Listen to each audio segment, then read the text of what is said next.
प्रियंका कक्कड़ जी, इस पर जवाब आपका। देखिए, इतिहास के काले पन्नों में जो दर्ज है उसको अब अलग रूप में मनाना चाहती है सरकार। बात पूरी नहीं हुई। अरे भैया, वो आम आदमी पार्टी की प्रवक्ता है प्रियंका कक्कड़ जी, अनुराग भदौरिया जी, वो भी आप ही के सहयोगी हैं, उनको भी बोलने का मौका मिल जाए, उनको भी बोलने का मौका मिल जाए। हाँ ठीक है प्रियंका कक्कड़ जी, उनकी एक भी बात नहीं हो पाई है अनुराग जी, प्लीज एक भी बार बात नहीं हो पाई। तो आप संगीत रागी को ले आए, संगीत रागी इतिहास पढ़ाने लगे यहाँ पे। आ रही हूँ, आपसे भी इतिहास पढ़ लिया जाएगा। चित्रा जी, अब सियासत ही इतिहास पढ़ रही है तो क्या कीजिएगा? नमस्ते। आपको हमको सबको पढ़ना पड़ेगा। प्रियंका जी की टिप्पणी पहले। प्रियंका जी, एको हो रहा है। चित्रा जी, थैंक यू मेरे को टाइम देने के लिए। सबसे पहले तो एक को ठीक कीजिए। सबसे पहले तो अनकॉन्स्टिट्यूशनल डिक्लेयर कर दिया गया था जो इलेक्टोरल बॉन्ड स्कीम को। चित्रा जी, ऑडियो में बहुत दिक्कत आ रही है। आप अपने ईपी निकाल के अपनी बात रख लें, आप अपने ईपी निकाल के अपनी बात रख लें, उसके बाद मैं फौरन ठीक करवाऊंगी। जी, सबसे ज्यादा जरूरी है अनकॉन्स्टिट्यूशनल डिक्लेयर किया गया इलेक्टोरल बॉन्ड स्कीम को, क्योंकि ये कॉन्स्टिट्यूशन पे फ्रॉड खेला गया भाजपा द्वारा। इससे बड़ा आपको कौन दिखेगा संविधान का हत्यारा? एक ऐसे केस में जिसमें अरविंद केजरीवाल जी को बिना किसी सबूत के अरेस्ट किया, जिसमें आज माननीय सुप्रीम कोर्ट ने बेल दी, उससे पहले ईडी के पीएमएलए स्पेशल कोर्ट ने कहा कि इसमें कोई प्रमाण नहीं है अरविंद केजरीवाल जी के खिलाफ। जब उनको बेल मिली तो सीबीआई का भी दुरुपयोग इन्होंने 25 जून को ही किया था अरविंद केजरीवाल जी को अरेस्ट करने को। आपने देखा होगा कि चंडीगढ़ में मेयर इलेक्शन में जो वोट चोरी कर रहे थे अनिल मासी, इनकी अपने पॉलिटिकल मास्टर्स की डायरेक्शन पे, वो संविधान की हत्या थी। संविधान की हत्या तब होती है चित्रा जी जब हमारे संविधान में लिखा है कि सब स्टेट्स को फाइनेंस कमीशन के हिसाब से 42% सेंट्रल टैक्सेस का दिया जाएगा, और पंजाब, वेस्ट बंगाल, ना जाने कितने ऑपोजिशन स्टेट्स के पैसे रोक रखे हैं। 8,000 करोड़ पंजाब का रोक रखा है। ये संविधान की हत्या है, क्योंकि ये संविधान फॉलो नहीं कर रहे। जब स्टेट गवर्नमेंट्स को टॉपल करते हैं सीबीआई और ईडी का दुरुपयोग कर चुनाव हारने के बाद, वो संविधान की हत्या है चित्रा जी। ये इवेंट मैनेजमेंट करके 1 दिन बना ले, 2 दिन बना ले, जो पास्ट में हुआ था वो रॉन्ग था, तो अब इनको ये तो रोज रॉन्ग करते हैं, हर रोज ये संविधान की हत्या कर रहे हैं इन्होंने। आप देखिए जो कानूनों में संशोधन किए कि bail guilty until proven innocent, ये हमारे संविधान के विपरीत है। ये संविधान की हत्या है चित्रा जी। सबसे बड़ी अगर संविधान की हत्यारी कोई पार्टी है तो वो भाजपा है। संविधान में लिखा है कि सबको बराबरी का शिक्षा, अच्छा स्वास्थ्य मिलेगा। इन्होंने 60,000 स्कूल बंद कर दिए। नीट के बच्चे इधर उधर आज भी रोते फिर रहे हैं, बच्चों को अरेस्ट कर रही है ये सरकार। ये संविधान की हत्या है।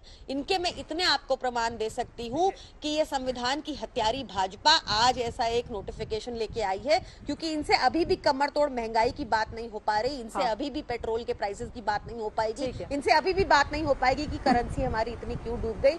सबसे बड़ा प्रमाण इस बात का ये है कि कोई भी विपक्ष का नेता अच्छा काम कर रहा हो, अरविंद केजरीवाल जी कट्टर ईमानदार नेता जिन्होंने देश के लिए इतना कुछ किया, दिल्ली के लिए इतना कुछ किया, उनको जेल में बिना प्रमाण के डाला है। बाकी लोगों की टिप्पणी ले लेती हूँ। प्रियंका कक्कड़ जी का ईपी तब तक आप लोग ठीक करवा लें। ठीक है, हमें इसका जवाब देखिए नहीं गई। मैं धीरेन्द्र कुमार जी, धीरेन्द्र जी भाजपा पर केंद्रित है, मुझे जवाब देने का मौका दीजिए। बोलिए। फिर धीरेन्द्र जी में आ रही हूँ। चित्रा जी, मुझे ये भाजपा पर केंद्रित है, आपके तो रागी जी बोल चुके, कितना बोलेंगे आप लोग? भाजपा पे संगीत रागी क्या चिल्ला रहे थे इतनी देर से? बोलिए शाहजी जी। वो भी तो यही बोल रहे थे। भाजपा पर है ना, अगर आपको कंडक्ट करना है तो आप आकर एंकर बन जाइए प्लीज। अनुराग जी, ये रोज रोज तो नहीं चल सकता ना अनुराग भदौरिया जी, प्लीज शाहजी जी।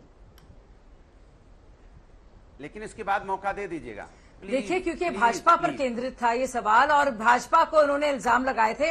एक एक करके मैं इनका जवाब दे दूं। जिस इलेक्टोरल बॉन्ड्स की वो बात कर रही है, वो इलेक्टोरल बॉन्ड्स का कानून देश की पार्लियामेंट में बना है और उसको सुप्रीम कोर्ट ने जब गैर संवैधानिक था वो, सुप्रीम कोर्ट ने कहा, उसको सर आग पर रखा है। सुनिए, सुप्रीम वही कह रही हूँ, तो वो सुप्रीम कोर्ट ने जब अनकॉन्स्टिट्यूशनल का मतलब ही होता है गैर संवैधानिक। प्रियंका जी, मुझे बोलने दीजिए, ठीक है, वही कहते हैं अनकॉन्स्टिट्यूशनल को हिंदी में जवाब ले लेते हैं। धीरेन्द्र जी बहुत कैसे जवाब देंगे? एक भी टिप्पणी उनकी नहीं हो पाई है। शाहजी जी अपनी बात देखिए, अनकॉन्स्टिट्यूशनल का मतलब है, समझा दूं प्रियंका जी को, गैर संवैधानिक करार किया गया क्या भाजपा ने उसके खिलाफ कुछ बोला?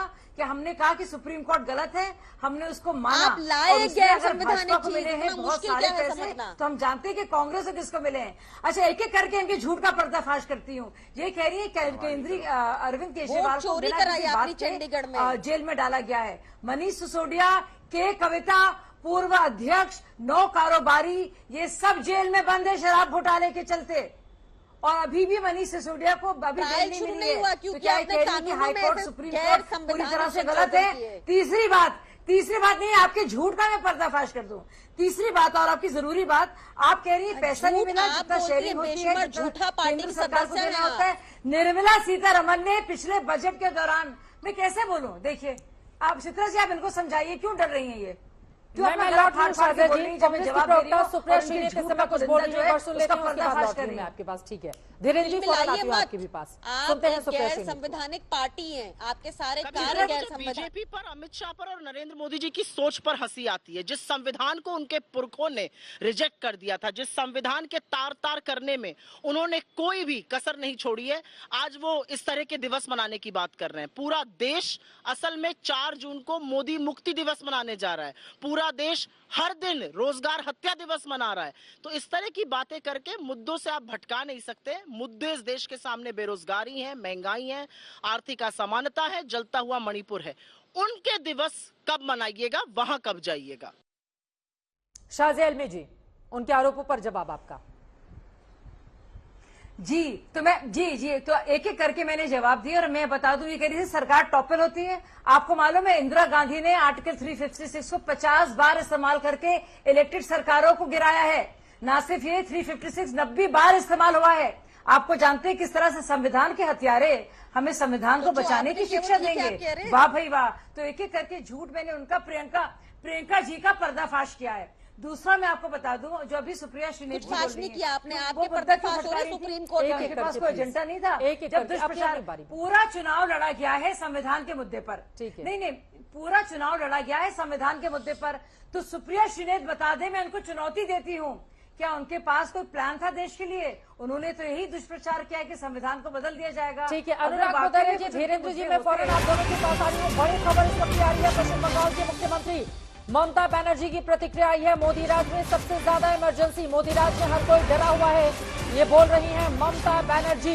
आपको बताते चले 25 जून 1975 को काला दिवस के रूप में मनाने का फैसला सरकार की ओर से किया गया है। इस पर पश्चिम बंगाल के सीएम का यह बयान आया है, मोदी राज में सबसे ज्यादा इमरजेंसी है।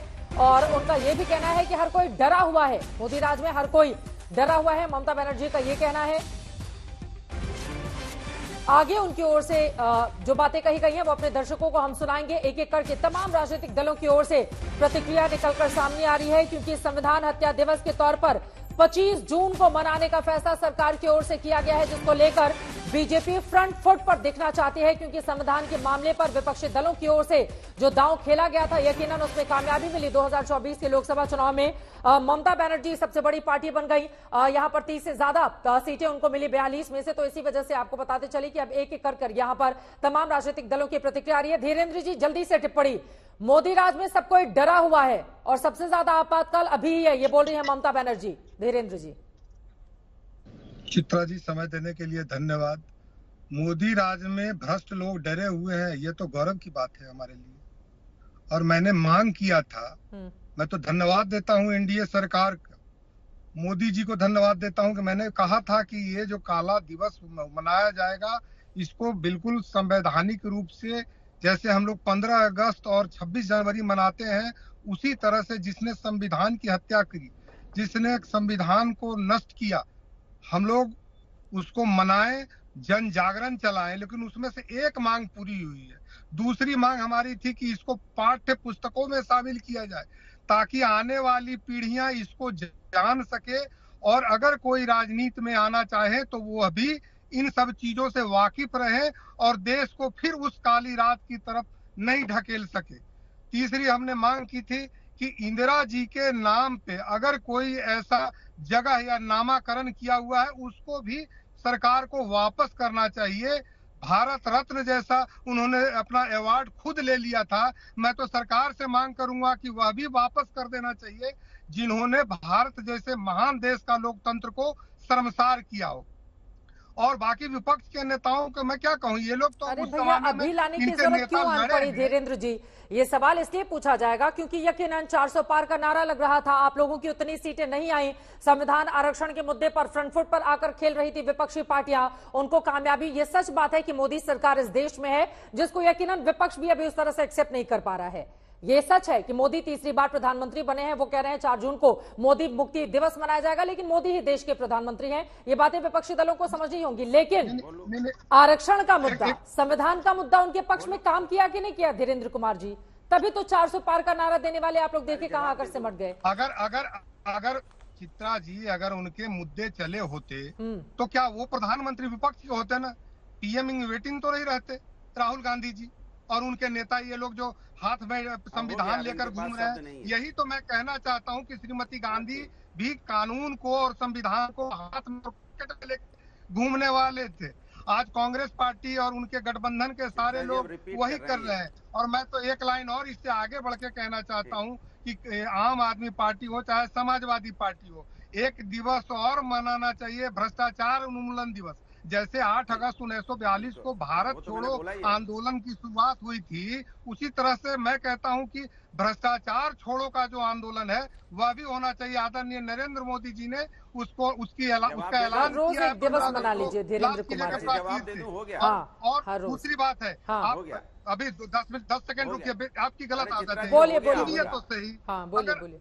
देखिए आप सुनिए सही, आपने गलत किया है। अरे 6 दिसंबर को आपने भी, सुनिए अनुराग जी, आप कहते आपके लिए भी दिवस है। 6 दिसंबर को कोई भूल नहीं सकता। 6 दिसंबर को कोई भूल नहीं सकता है देश का लोग, जब कार सेवकों पर गोलियां चलाई गई थी। लेकिन ठीक है, उसको बाकी समाज जो उनसे जुड़े हुए लोग हैं वही मनाते हैं।